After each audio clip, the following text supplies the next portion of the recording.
There are a lot of people who have lived in the history of people. Some of them were astonishingly small. Benjamin Button, that was a small little guy. And I've already beaten Fallout 3 as him, so I need some way to take that idea to the next level. Can you beat Fallout 4 as Andre the Giant?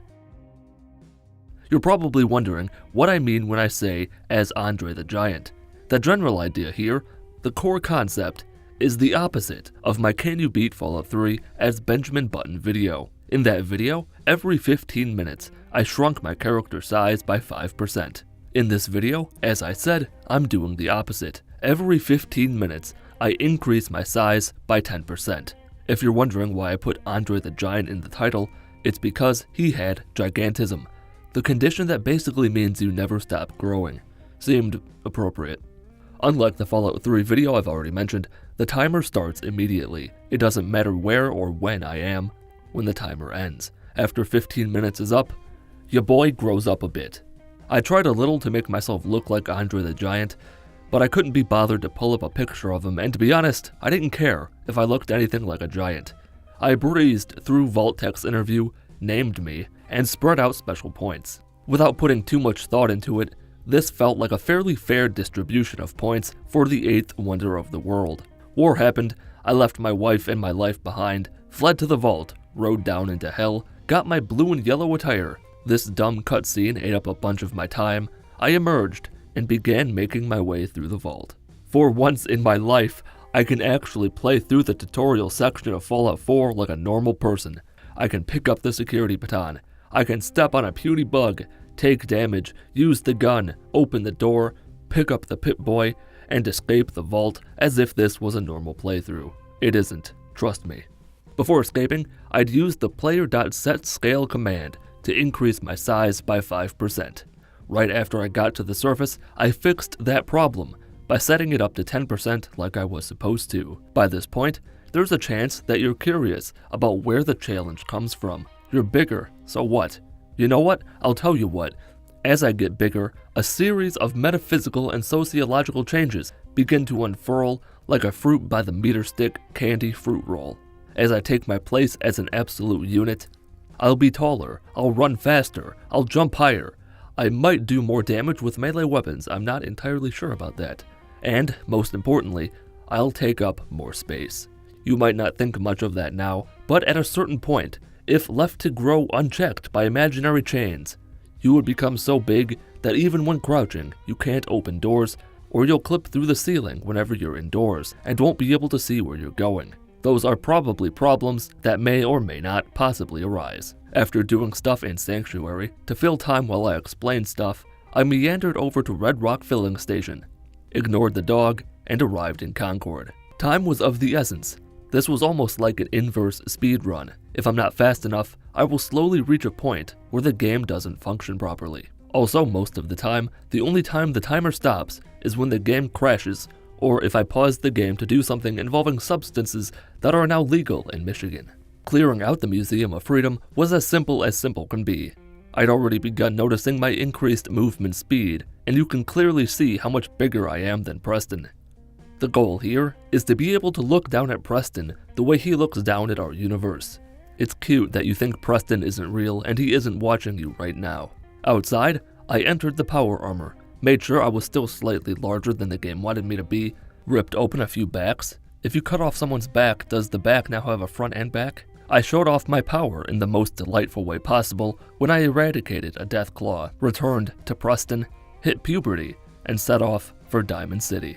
Quickly, and with the precision of the guy I overheard at a liquor store a few weeks ago who once thought about becoming a doctor, I navigated Trash Can Carla's sea of inventory items and fun time trinkets.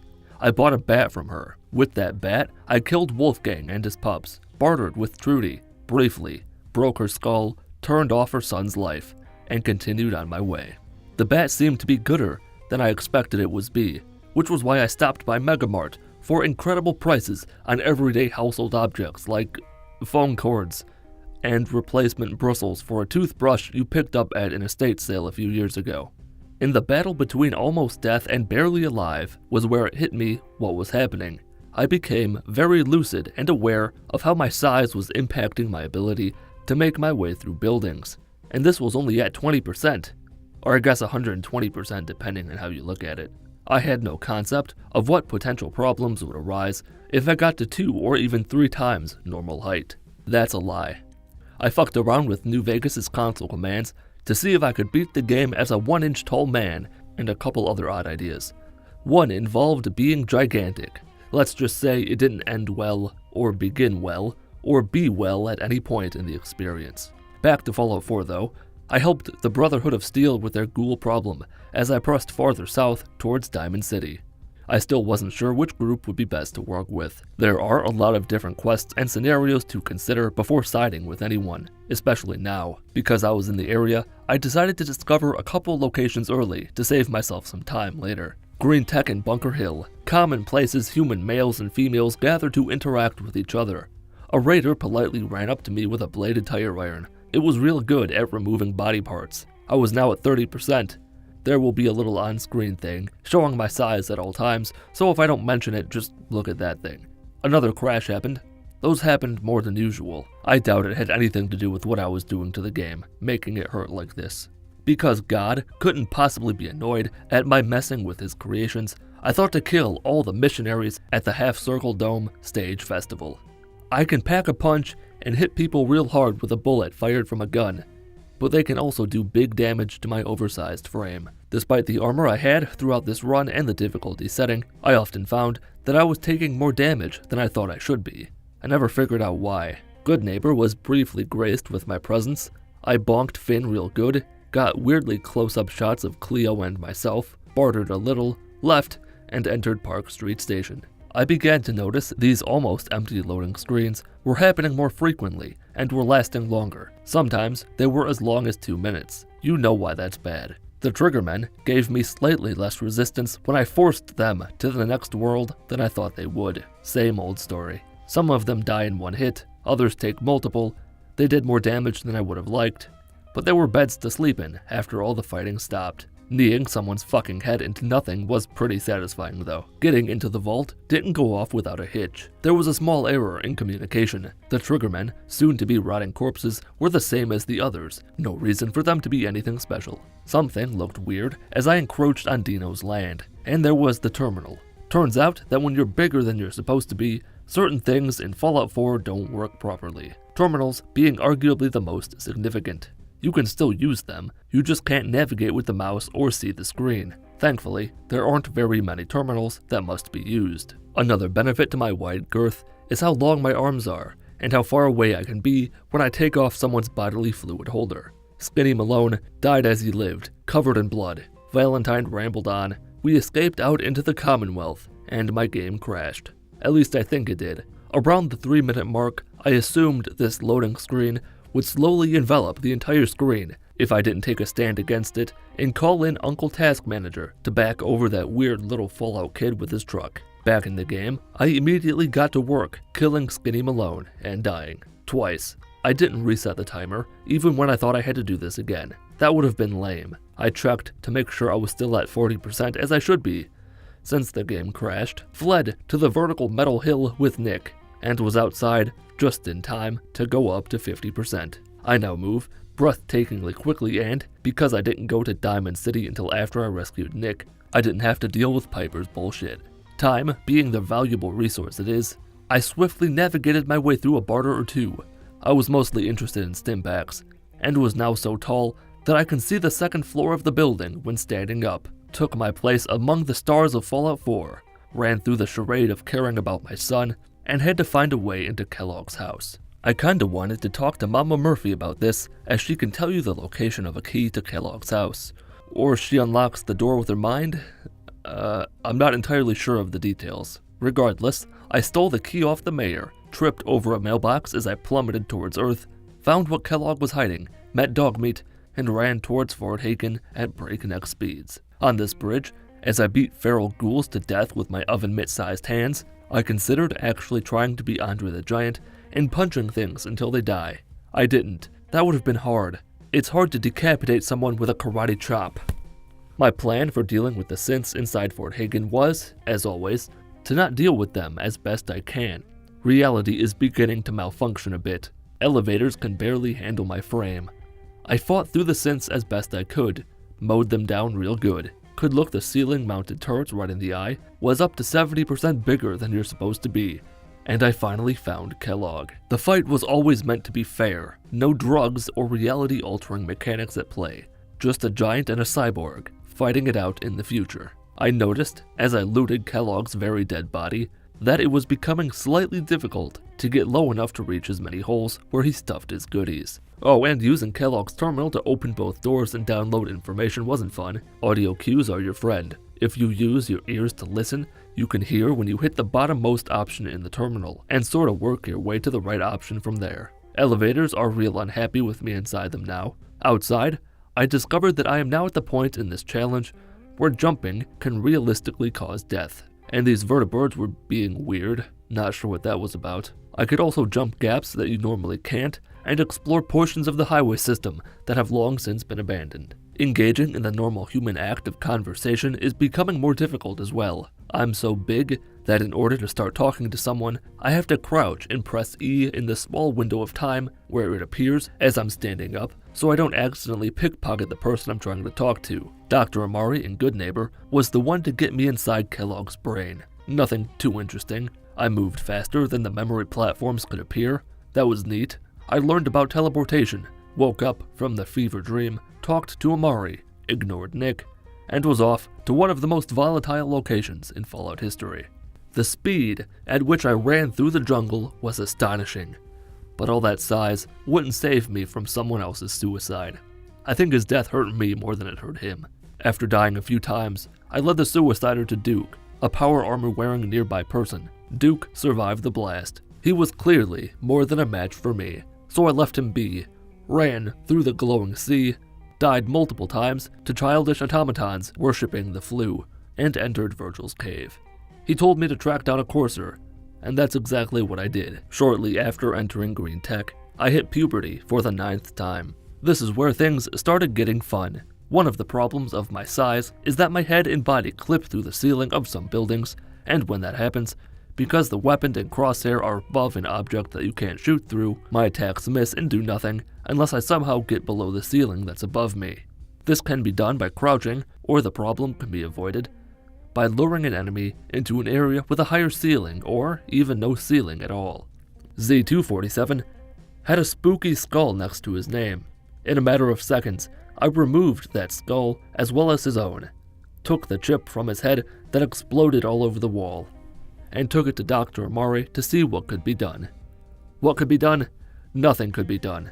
It was a waste of time. On the plus side, I'm now big enough to jump over the fence to get out of Good Neighbor the cool way. I was after the railroad beneath the Old North Church. Tracking them down was child's cake, easy as easy can be. The ghouls inside never stood a chance.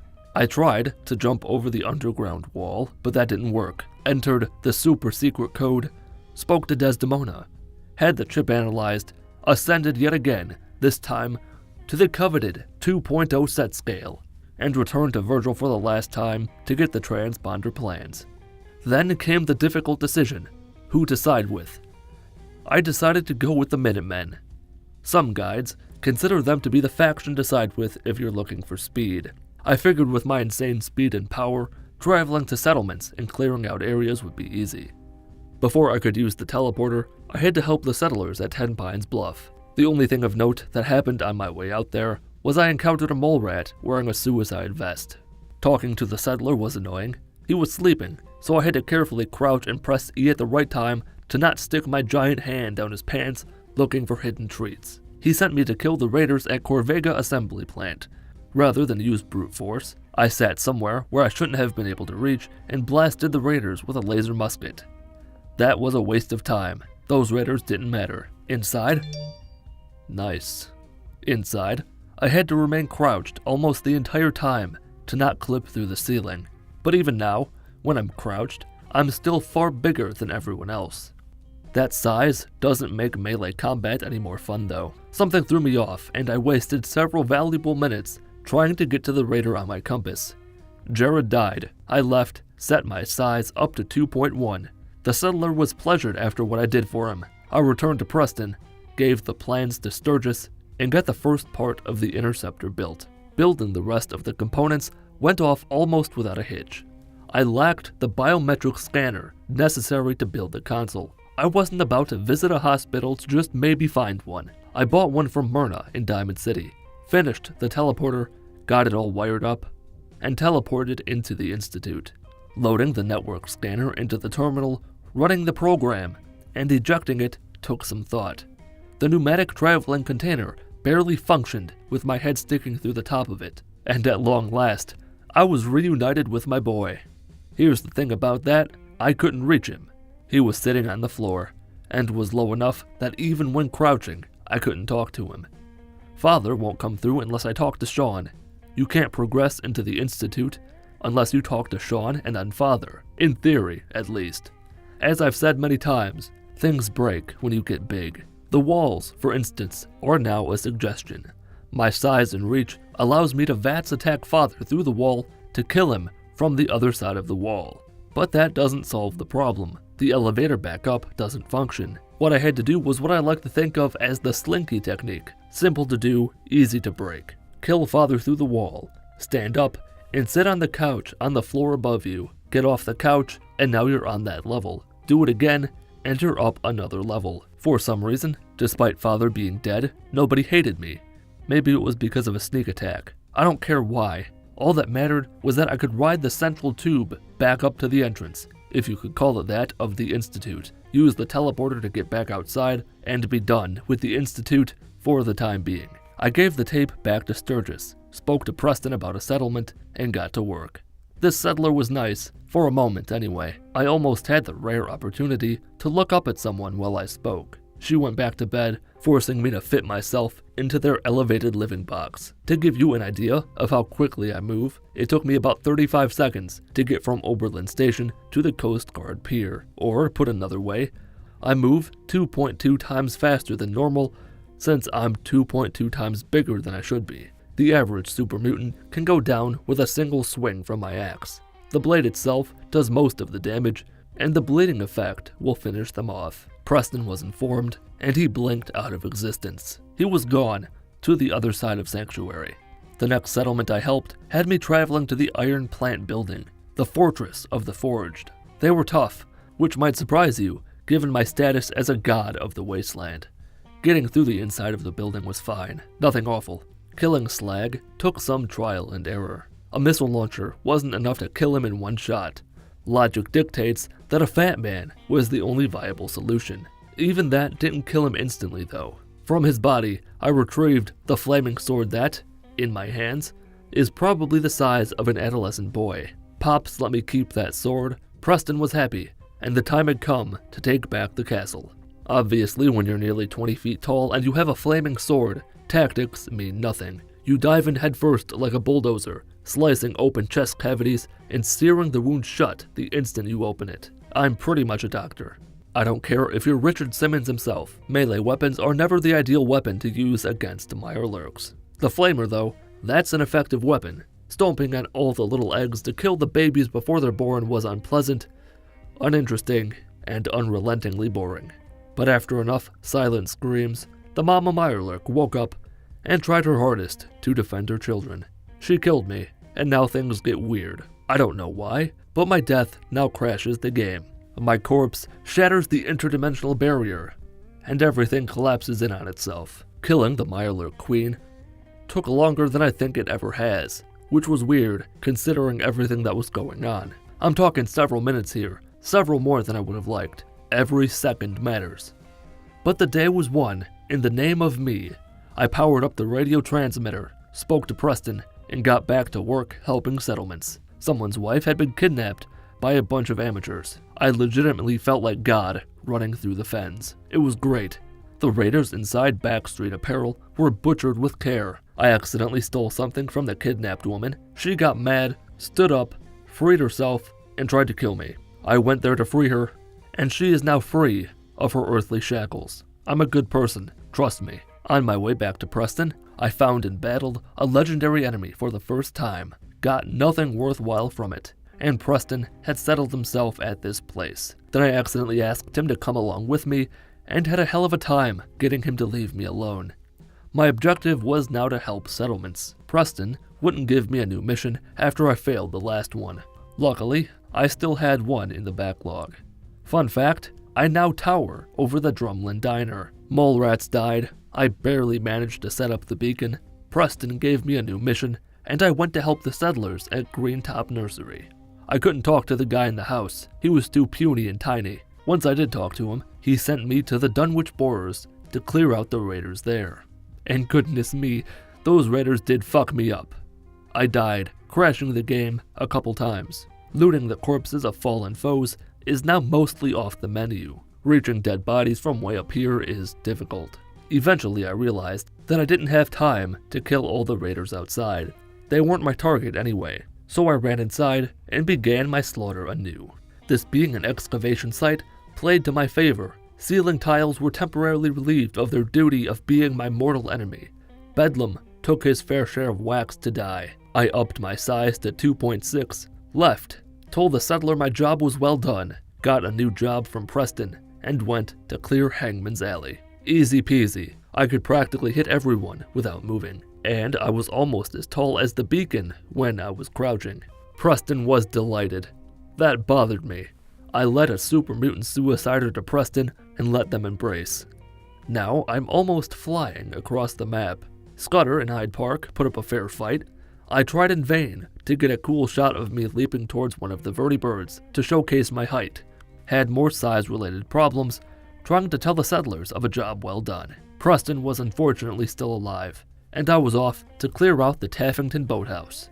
At 2.7 times normal size, I was able to take out the blood bugs on the second floor without even going inside the house. Another beacon, who gives a shit? More Preston. Lame. Nordhagen Beach was next. Things are starting to get interesting now. I died again at the racetracks. Size didn't matter to an Assaultron. My target was ripped from the world. Quest complete. Back to Preston, on to County Crossings. They sent me across the world to secure Sunshine Tidings Co-op. I had to clear out all the rad roaches, ghouls, and stuff. Not a problem by any stretch of the imagination. What was a problem was constructing the beacon. I lacked the supplies, and scrapping everything in sight didn't give me what I needed. Then the quest completed. I didn't have to build the beacon, I just had to secure the area. I'm up to 2.8 now. Happy peasants, great.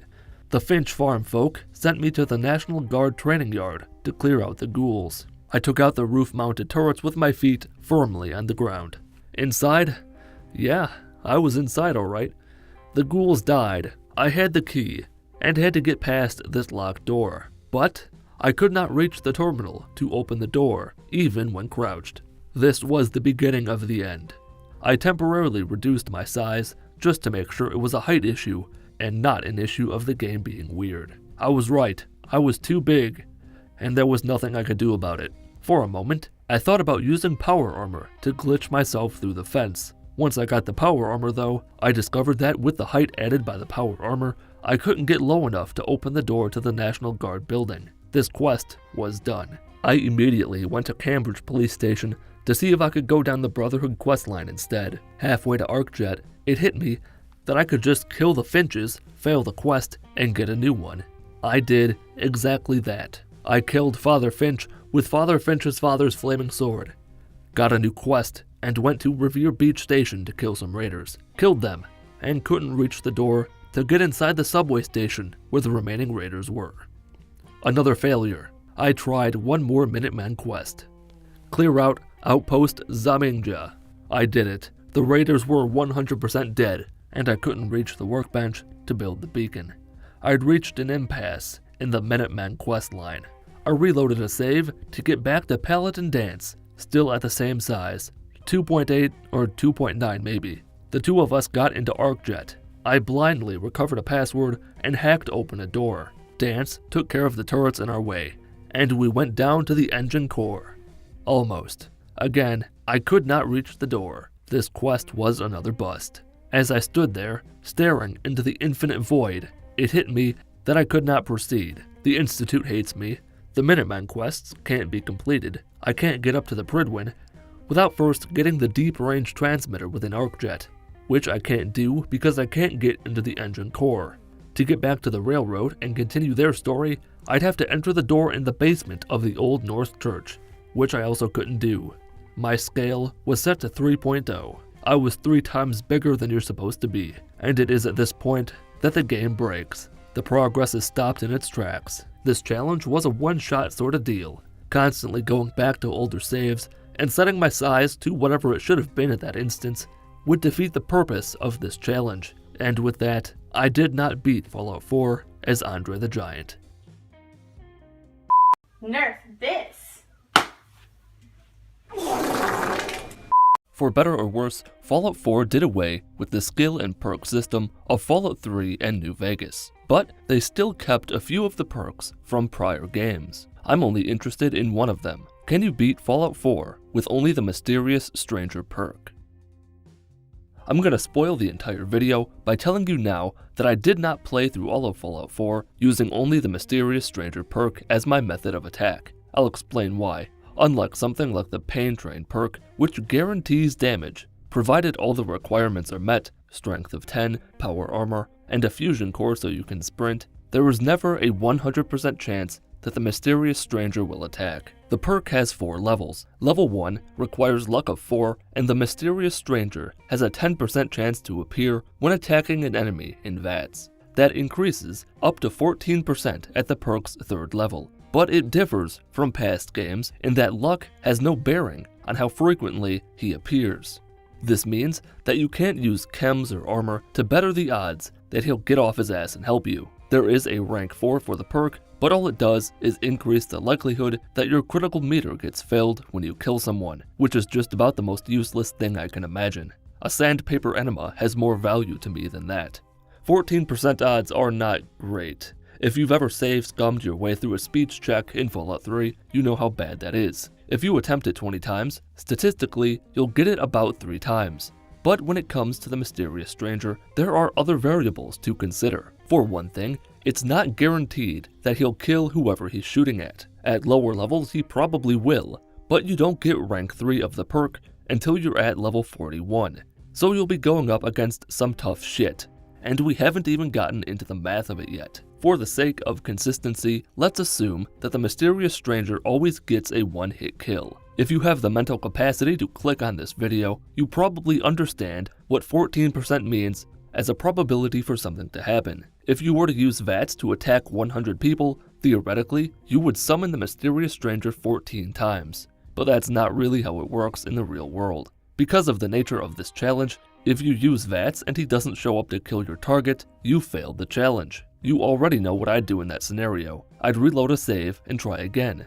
And that is where the real challenge emerges. There is nothing difficult about this. You can think of it as a VATS-only run, but VATS only works 14% of the time. Realistically, it would only be 10% because the perk would be at the first rank. To use rank 3 of the perk, you would have to get to level 41 without attacking anything. You'd need to somehow get 66,000 XP without attacking anything, and that would just be a fucking nightmare.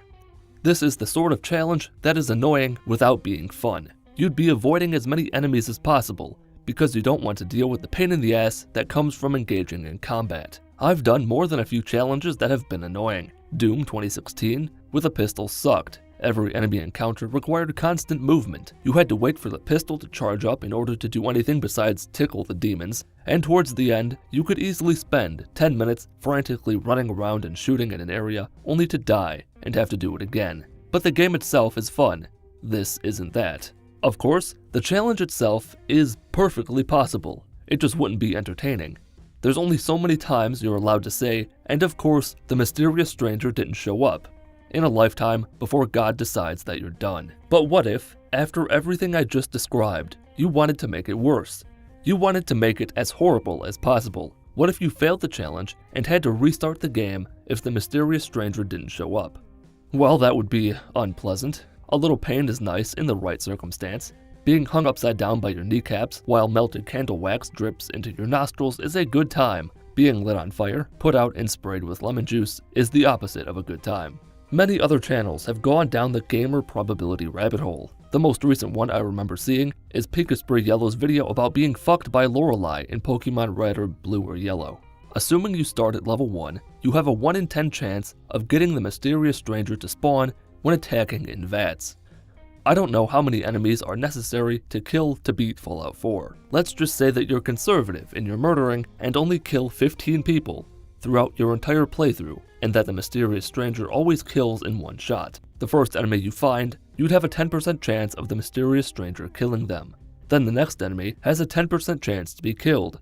Now you've got 2 back-to-back rolls of a 10-sided die that need to land on the same number twice in a row, then 3 times, then 4, and on, and on, and on. So, practically speaking, to get through Fallout 4 without having to reload the game because the mysterious stranger didn't show up, you'd have a 10% chance to kill the first enemy. You'll have a 1% chance on the second, a 0.1% chance for the third, and it keeps going lower the more enemies you have to kill. If you restart every time the mysterious stranger doesn't show up, your odds of getting through Fallout 4 by only having enemies killed by the stranger are 1 in 1 trillion. But we can actually put the odds a little bit more in our favor if we save the victory speeches for later and do a couple hundred little tricks. On April 11th, 2018, Tomato Anus beat Fallout 4 in under 40 minutes.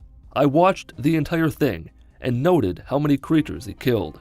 He killed 9 things, unless I missed any, which could have happened, but I kinda doubt it. He killed 9 creatures over the course of 30 minutes. He didn't kill anything in the last few minutes of the speedrun.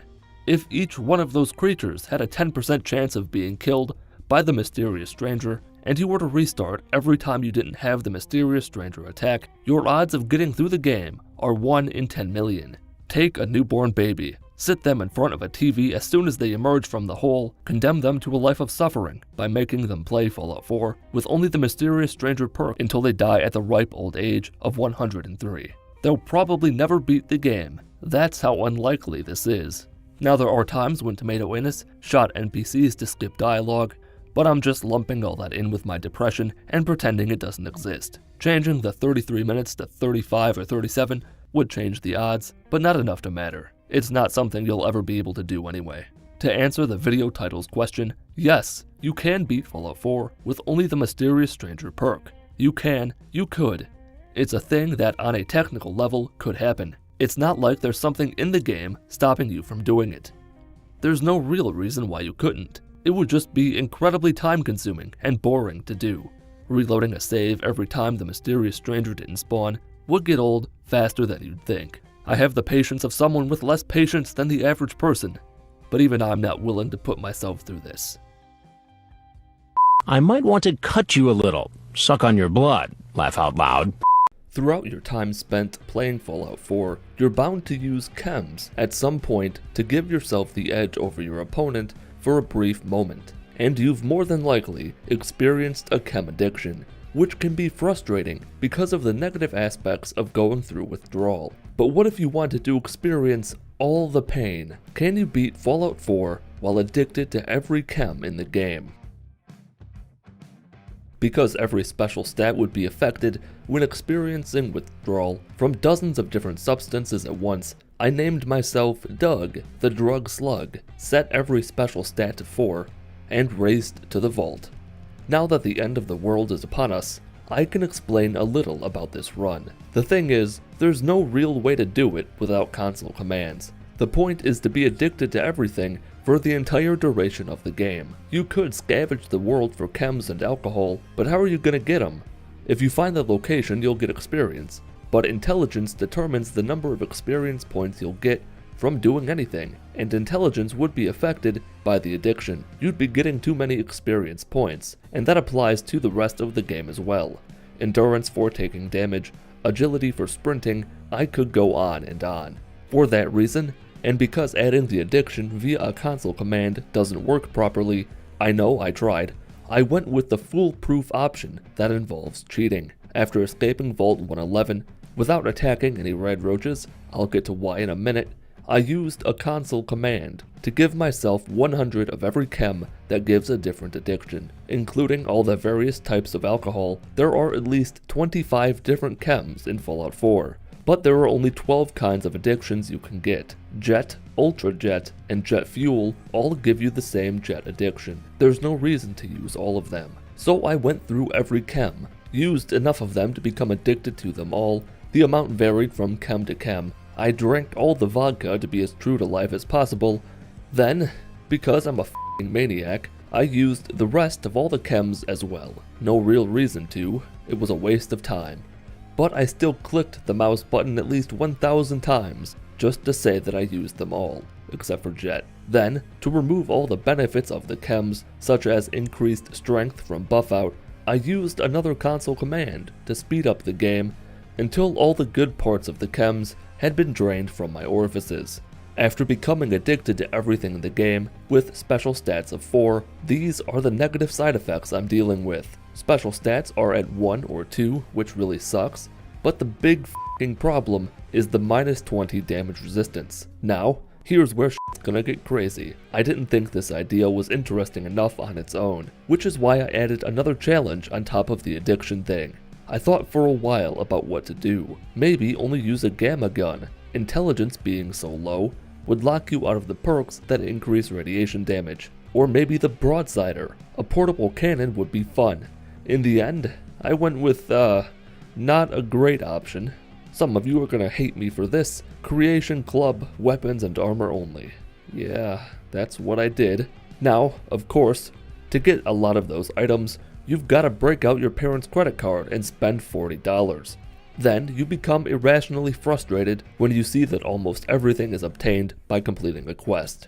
I, because I'm stupid and didn't read anything before blindly making a purchase, assumed it would be like the DLC weapons in New Vegas. You'd start with them. Nope. You do at least start with the Doom Marine armor, which is stupidly strong for someone at level 1. And because of that, I cranked the difficulty up to very hard, and set off for Fensway Station to track down what remains of Wally Mack. This quest would net me a classic 10mm pistol, a Tunnel Snake's outfit, and a legendary 10mm pistol. That is, if you can get into the station without being Nagasaki'd by a green suicidal monster, or torn apart by bullets fired from their friends. Turns out that even the Doom armor isn't enough to offset the issues stemming from endurance being at 1, damage resistance being around the same level as my IQ, and the game being set to very hard. But I was determined. Like an uncomfortable social situation, if I can't handle the topic, I'll just run away. Remember what I said about the Creation Club weapons only? Well, that idea didn't last for as long as I would have liked. I had to kill countless flies and ghouls inside the Fensway Station to go deeper to find Wally Mack. I say had, but looking back, I could have just ran past them until I found a classic 10mm pistol. There are a few of them out and about, but I didn't do that. I would use what I had on me to complete the quest. Then I found a classic 10mm pistol and used it. Now completing the quest, holy god motherfucker, what a nightmare that was. Wally Mack might have been the toughest thing I've ever faced in a Fallout game since William Black in the Nuka World video. The classic 10mm pistol that did 28 damage per shot did fucking nothing against Wally. And he was so powerful that he killed me in one hit when I had like 40% of my health left. And then I saw he could open doors, which crushed my idea of doing the world's greatest knock-knock joke, where I open the door and blast his fucking skull with a shotgun. Even after I became a giant dusty p***y by setting the difficulty to very easy, Wally Mack was still, by no stretch of the imagination, a pushover. But upon dying, he dropped Ultimatum, a unique, classic 10mm pistol that does 50 points of radiation damage, on top of the 28 damage from the bullet part of the bullet. Finally, I had some proper weapons and armor, and the real Fallout 4 could begin. I set the game to normal. The pony had left the station, I don't think I used that right, and spent like 15 theoretical minutes thinking of what to do next. I figured the safest course of action was to head to the closest Creation Club quest, which happened to be the one offering a triplet set of alien weapons. I got distracted by helping out Paladin Dance defend his daddy's land and expunging a brainwashed stain on the community. Did you notice what I did there? I used a missile launcher. Never mind where I got it, I killed a weirdo for it. The missile launcher isn't a Creation Club weapon, so why'd I use it? I actually don't know. Let me just say it this way. I wasn't exactly all there in the head when I started this. And it wasn't alcohol, if that tells you anything. I was more absorbed into the screen than I would have been otherwise, and that clouded my vision. Not long after spending multiple lives and limbs on this one Raider survivalist.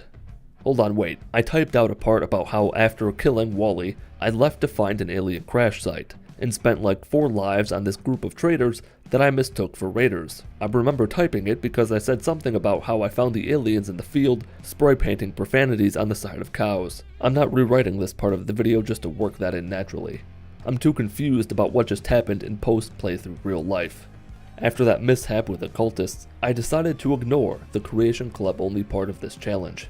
I pretty much wasted $40 on Bethesda bucks to buy things I would never in a million years purchase without doing it as some part of a challenge. I wanted another Creation Club item to make it somewhat worth it, so I entered Hubris Comics next, and this was the closest Fallout 4 has ever come to being a survival horror game. At least a dozen feral ghouls that do staggering amounts of damage, and only about 20 shotgun shells left. Time consuming and stressful as all hell, but I at least got to relieve some stress on this legendary ghoul, whose kneecaps I stored some buckshot in. From there, I realized that the quest wasn't over, and the effort on my part wouldn't be worth it for the Skyrim sword and helmet I'd get from it. So I left the comic shop, arrived in Diamond City, broke down some garbage back at home to upgrade my weapons a bit, used the alien blaster to eradicate a family of gunners, and got the mother of all armors, the, large Eastern Hemisphere country prominent in the Fallout universe, stealth armor. See, I didn't say it. Mickey, please put the gun down. With the armor that let me become Danny Phantom upon crouching, I returned to Sanctuary to power level myself a bit by again creating the world of fences, bought items from Arturo, and ventured out to the Gunner's Plaza to get my hands on one more weapon, a real deal Gauss rifle, and to put the stealth armor to the test. It's pretty good. It's certainly no replacement for a stealth boy, but it's solid as actual armor and does help you remain hidden a bit, provided you're far enough away from whatever's trying to turn your head into a stepped-on jelly donut. With the latest addition to my collection, I was ready to get the location of Nick Valentine from Ellie in Diamond City School for Disheveled Synths, enter Park Street Station, and lay waste to the triggermen inside. Thanks to a few perks I'd obtained as a parting gift from the fences, I was now finding more ammo in containers, and pistols did 40% more damage, which, along with a difficulty setting of probably normal, made the triggermen a threat if they landed their shots on you, but very dead if you killed them first.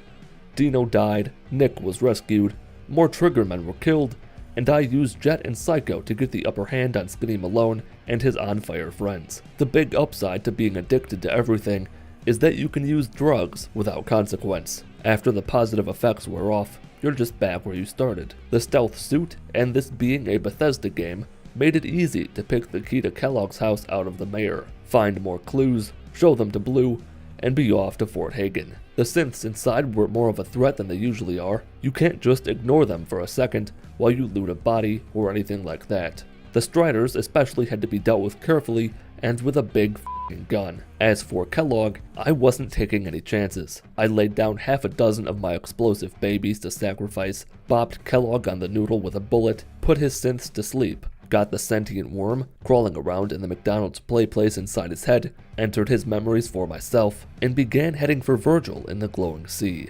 The -20 damage resistance showed itself once more with the bloatflies that harassed me in Radiation Land. But on the plus side, the quest to get the BFG 9000 is on the way to your objective. I blasted Mercy with a triple-charged Gauss rifle shot, obtained the BFG, and tested it on a Deathclaw. I guess the Fat Man being better makes sense. Bethesda wouldn't want to suggest that something from an outside universe is better than something that exists in Fallout, but this is f***ing bullshit.